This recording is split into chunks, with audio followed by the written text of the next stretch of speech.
ఏ ఒక్క ప్రేక్షకుడు ఊహించలేనంత రేంజ్లో ఉందన్న. ఏదో డైరెక్టర్ ఊహించలేని విధంగా ఉంటుందంటే ఏదో అనుకున్నామన్నా. అసలు ఫీజులు పగిలిపోయినాయంటే అర్థం చేసుకోండి అన్న. ఇది unbelievable, unimaginable, spectacular visual wonder అన్న. ఇప్పటి వరకు ఇండియన్ ట్రెండ్ సెట్టర్ మూవీ అని మాట్లాడుకునే వాళ్ళము ఇప్పుడు world box office trend setter movie అని చెప్పుకునే రోజులు వచ్చాయన్న. మూవీలో రాజమౌళి గారు ఉన్నారా అన్న? రాజమౌళి వచ్చినప్పుడు అసలు బాగా ఏ విధంగా ఉందంటే అసలు భైరవ బుజ్జితో వచ్చి రాజమౌళి ఇంకో వెహికల్లో వచ్చి అసలు నాకు ఒక 5 సంవత్సరాలు నువ్వు కావాలి అంటే మన భైరవ పారిపోయే సీన్ ఉంటుందన్న. అసలు కామెడీ మామూలుగా ఉండదు. అసలు ఎవరైనా ఎలివేషన్స్ లో చంపుతారు, లేకపోతే థ్రిల్లింగ్ ఉన్నాడు ఆ మూవీలో. ఆర్జీవి సర్ప్రైజులతో చంపాడు. అసలు నాగశ్విన్ ఇన్ని సర్ప్రైజ్. ఆర్జీవి ఉన్నాడు ఆ మూవీలో. ఆర్జీవి గారు ఉన్నారన్నారు. ఫస్ట్ సర్ప్రైజింగ్ ఇచ్చేది ఆర్జీవి అన్న. ఆర్జీవి రాగానే అసలు పగలబడి నవ్వామన్న. అసలు ఎన్నో సర్ప్రైజింగ్ క్యారెక్టర్స్ ఉన్నారు. అసలు పవర్ఫుల్ రోల్ విజయ్ దేవరకొండ ఇచ్చాడన్న. పవర్ఫుల్ స్ట్రాంగ్ మహాభారతం సినిమాని మనం సైన్స్ ఫిక్షన్ ఎలా ఉంటుందో అలా ఉందన్న. మహాభారతం సినిమా చూసినట్లుంది.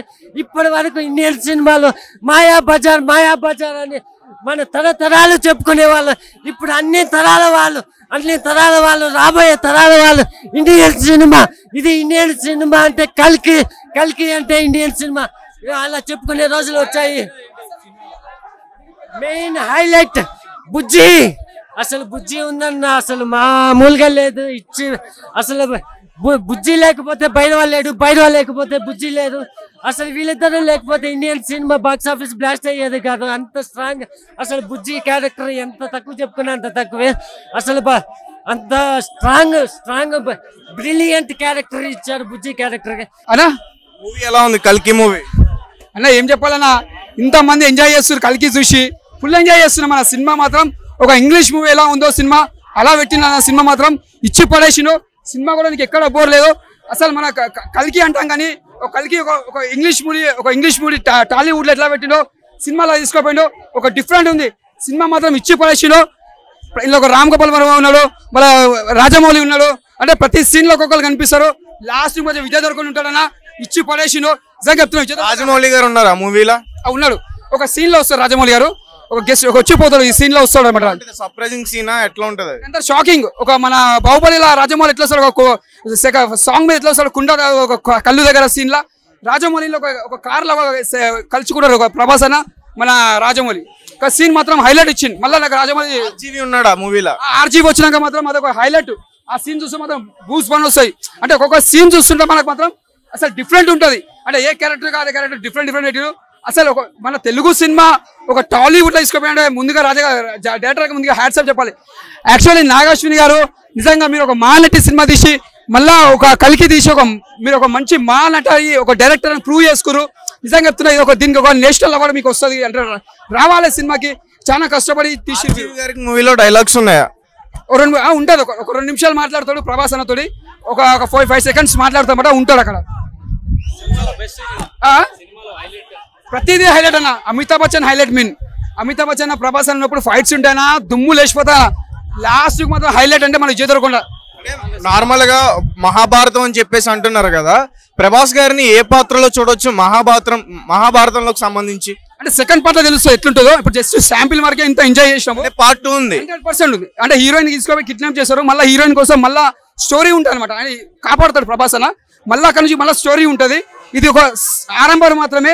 సెకండ్ పార్ట్ మాత్రం ఇచ్చి పడేస్తాడన్న. బాహుబలి సినిమాలో కూడా అనుష్కని తీసుకెళ్లిపోయి రానా కిడ్నాప్ చేస్తాడు. అట్లాంటి సీనే కదా ఇది. అలానే ఉంటదా?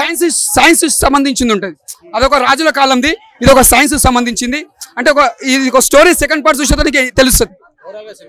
సినిమానా దుమ్ము లేచిపోయిందనా ఇచ్చి పడేసిండు. ప్రభాస్ అన్న చెప్తున్నా, ప్రభాస్ అన్న ఫ్యాన్స్ చెప్తున్నా, నిజంగా చెప్తే ఇట్లా కాలర్ ఎగరేసుకుంటారు. 2-3 సినిమాలు ఫ్లాప్ అయినా ఈ సినిమా నుంచి లేచిండు. మళ్ళా బాహుబలి ఎంత ఊపు తీసుకుండో మళ్ళీ ప్రభాస్ ఎంత ఊపు తీసుకుండో ప్రభాస్ అన్న ఫ్యాన్స్ అందరూ ఇట్లా కాలర్ ఎగరేసుకుంటారు. ముందుగా ఎప్పుడు సాంగ్స్ ఎలా ఉన్నాయి? సాంగ్స్ 2 సాంగ్స్ ఉంటాయి.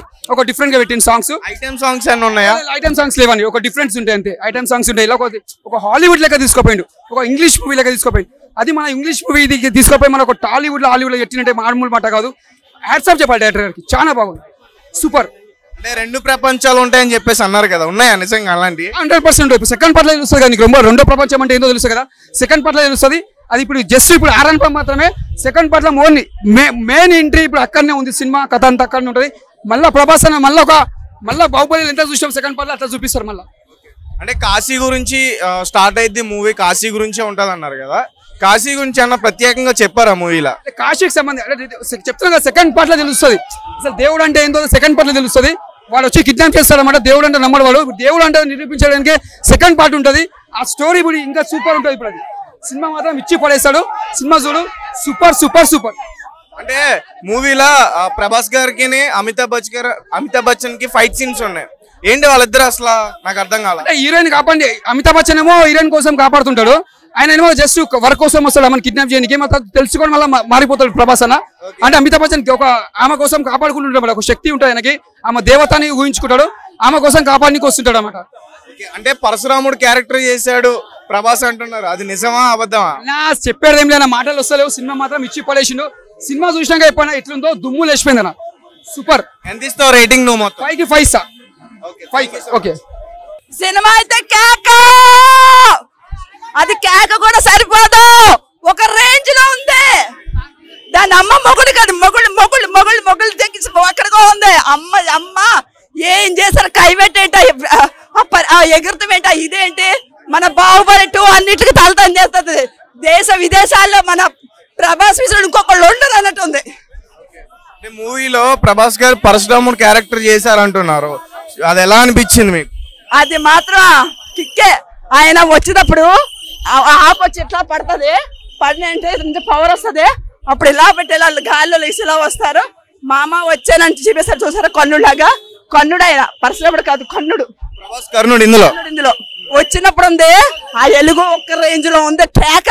ఇది మాత్రం 1 బిలియన్స్ కాదు, నేను లైఫ్ లో చూడొచ్చిన ఆనందంతో ఏడుపు వచ్చింది, ఆనందం వచ్చింది, ఐదు అన్నీ ఉన్నాయి. నా కళ్ళం ఎంత వరకు వచ్చిన ఫైటింగ్స్ ప్రతి ఒక్కటి కూడా డైమండ్సే. హైలైట్ ఉంది, నాకైతే పిచ్చిగా నచ్చింది. Prabhas I love you. అంటే మహాభారతానికి సంబంధించిన స్టోరీ అన్నారు, ఇది అదే ఉందా? మొత్తం అదే లేదు, అది ఇది అని మిక్సింగ్ ఉంది. నాకైతే మాకు బాగా నచ్చింది. నాకెంత అంటే ఇన్నాళ్ళు వెయిటింగ్ చేసినందుకు మన ప్రభాస్ మంచి మంచి మంచి డైమండ్ ఇచ్చాడు. డైమండ్ కూడా కాదు, కోయిలర్ వచ్చినా కూడా సరిపోదు. రాజమౌళి గారు ఉన్నారా మూవీలో? ఒకరి పిల్ల రాజమౌళి గారు ఉన్నారా? సైలెంట్ గా వచ్చి అట్లా వచ్చి మన ప్రభాస్ గారు క్లాస్ తీసుకుంటారు అనమాట. అది బాగుంది. ఒకేసారి గాలి ఎగిలేరు చూడు ప్రభాస్ గారు, రాజమౌళి గారు ఇలా చూస్తూ ఉండిపోయారు. అది మాత్రం నాకు హైలైట్, బంపర్ హిట్. కాశీ గురించి ఇందులో ప్రత్యేకంగా ఉందన్నారు, ఏముంది అసలు స్టోరీ అన్నా చెప్తారా? కాశీని మొత్తం అందరినీ ఇతనే కాపాడతాడు అనమాట. అది ఇంకా చాలా స్టోరీ ఉంది. మినిమం 1, 2, 3 కూడా వచ్చే బోర్ కొట్టదు. ఓన్లీ 1 అయింది, ఇప్పుడు 2, 3 కూడా అవ్వచ్చు. కానీ ఒక రేంజ్ లో ఉంది, సింపేసాడు అంతే. ఆర్జీవి గారు యాక్టింగ్ ఎలా చేశారు ఇందులో? బాగుంది, చాలా బాగుంది. ఆర్జీవి గారు కూడా అతను సైలెంట్ గా వచ్చిన వైలెంట్ గా ఉన్నాడు. డైలాగులు కూడా డైమండ్ లాగా ఉన్నాయి. డైలాగ్ కూడా చూడొచ్చు. ఓవరాల్ గా మూవీకి అమితాబ్ బచ్చన్ యాక్టింగ్ అయితే వండర్ఫుల్. ఇంకా అతను అమ్మాయి కూడా నటించాడు. మళ్ళీ వచ్చేటప్పటికల్లా ఒక పవర్ఫుల్, ఒక రేంజ్. అమితాబ్ బచ్చన్ కి ప్రభాస్ గారికి ఒక బిగ్ ఫైట్ ఉంటదంట కదా మూవీ? పెద్ద ఫైట్ ఉంది. అది మన అది ఏంటంటే ఫైబర్ మీద ఫైట్ ఉంటది. కిందకి పడిపోయినప్పుడు కూడా హీరోయిన్ ఉంటది, కడుపుతున్నాము హీరోయిన్. తను సేవ్ చేయాలంటే తన కడుపులో హీరోయిన్ అదే కృష్ణుడు పడతాడు అనమాట. అంటే కలికి ఆయన్ని రక్షించినప్పుడు పడిపోతుంటే ప్రభాస్ గారు ఇట్లా పట్టుకున్నారు, అమితాబ్ బచ్చన్ ఇలా పట్టుకున్నారు. అదైతే హైలైట్. ఇట్లా తీసుకొచ్చాడు ఆయన. అంటే అతను ఎంత 8 మీటర్స్ ఇలా ఎత్తుకుంటలోకి అందరు ఇలా ఉన్నారు. అంటే ఓవరాల్ గా మూవీలో గూస్ బంప్స్ తెప్పించే సీన్ ఏముంది చెప్పు? ఒకటనే చెప్పాలి, ఒకటి కాదు, కొన్ని అది చెప్పలేం. కొన్ని వేల కోట్లు ఇవ్వచ్చు. ఎందుకంటే ప్రతి ఒక్కటి డైలాగులు ఏంటి అయ్యి కిక్కే. ఇంకా ఒకటి సెంటిమెంట్ కూడా బాగుంది. భయ 600 టికెట్, 3 గంటలకే వచ్చిన. దొరకక మీ ఎలాంటి వాళ్ళన్నా అన్న దండం పెడతాన్న టికెట్ కావాలంటే నీలాంటి ఒక మంచి వ్యక్తి ఇచ్చిండు. ఆయన పోకుండా నువ్వు రివ్యూ చెప్తావు కదా తమ్ముడు, సార్ నేను సెకండ్ మళ్ళీ షోకు పోతా కానీ నువ్వు వెళ్ళి అని చెప్పేసి ఇచ్చిండు.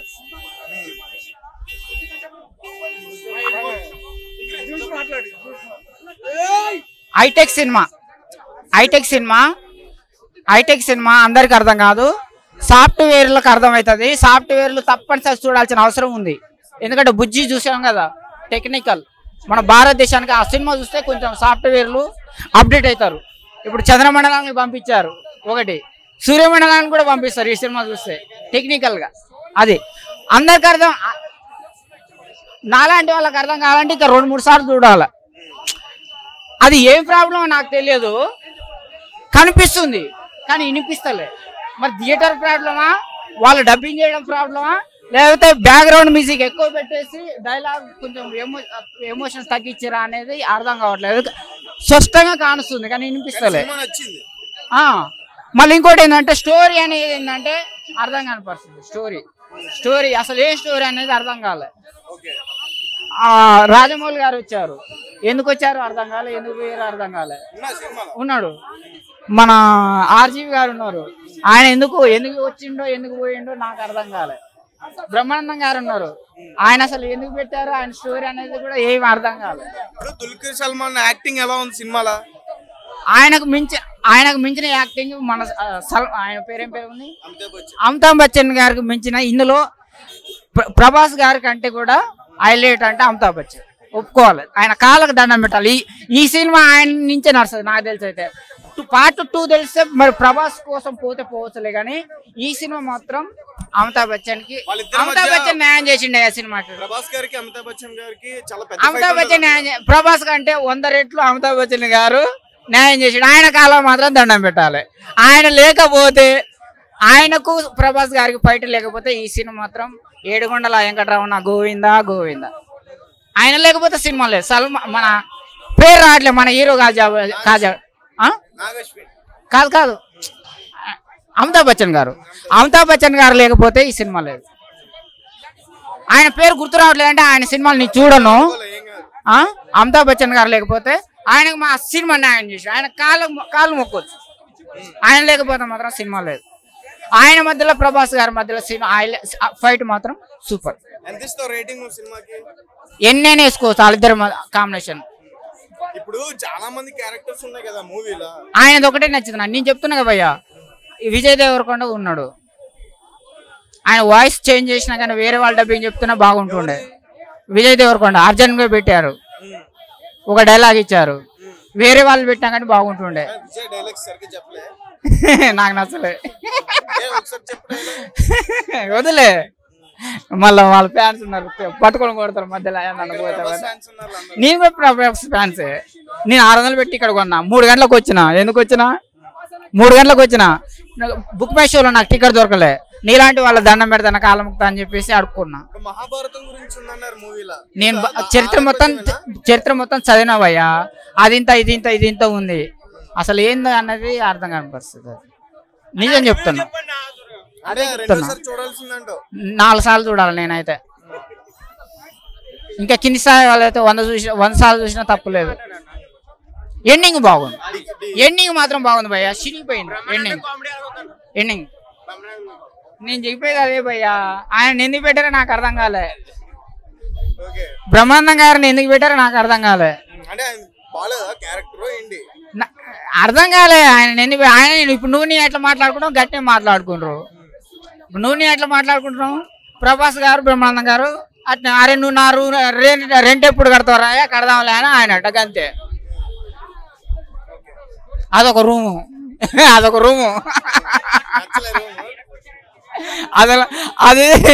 అది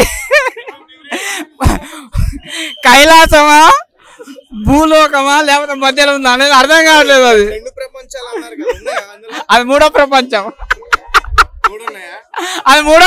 అందుకనే ఎవరికి అర్థం, అది పై వాళ్ళకి అర్థం కాదు, కింద వాళ్ళకి అర్థం కాదు, మధ్యలో వాళ్ళకి అర్థమవుతుంది. అది హైటెక్ సాఫ్ట్వేర్, హైటెక్ వాళ్ళకు అదే భూలోకం అర్థం కావట్లేదు, ఆకాశం అదే. దేవుళ్ళ సినిమా అయితే దేవుళ్ళ చరిత్ర గురించి మనకి ఏమైనా తెలుసు, భూలోకం అంటే మన మానవుల గురించి తెలుసు. అది అడిగాకుండా కాబట్టి అది టెక్నికల్ గా ఉంది, అది టెక్నికల్ గా ఉంది. అందు గురించి అది హైటెక్ సినిమా కాబట్టి సాఫ్ట్వేర్ లకు వాళ్ళు టెక్నికల్ మంచి ఒకడే పక్క. ఇక అది టెక్నికల్ గా ఉపయోగించేసి 4-5 పెడతాడు ఒకసారి. అయితే ఇందులో ప్రభాస్ గారి క్యారెక్టర్ ఏంటి? పరశురాముడా, కర్ణుడు. ఎండింగ్ లో బాగుంది. ఎండింగ్ ఫస్ట్ స్టార్టింగ్ లో అయితే నాకైతే చిరాకేసింది, కనిపిస్తుంది కానీ వినిపిస్తలే, డైలాగులు వినిపిస్తలే, చిరాకు వస్తుంది. బ్యాక్గ్రౌండ్ మ్యూజిక్ ఎక్కువ అయింది. ఓవరాల్ గా ఎంత ఇస్తావు రేటింగ్? నేనైతే ఆయనకు 100కు వేయిస్తా. ఎవరికి? అమితాబ్ బచ్చన్ గారికి. లేవు, ఒక సాంగ్ ఉంది కానీ ఆ సాంగ్ కూడా అంతకు లేదు.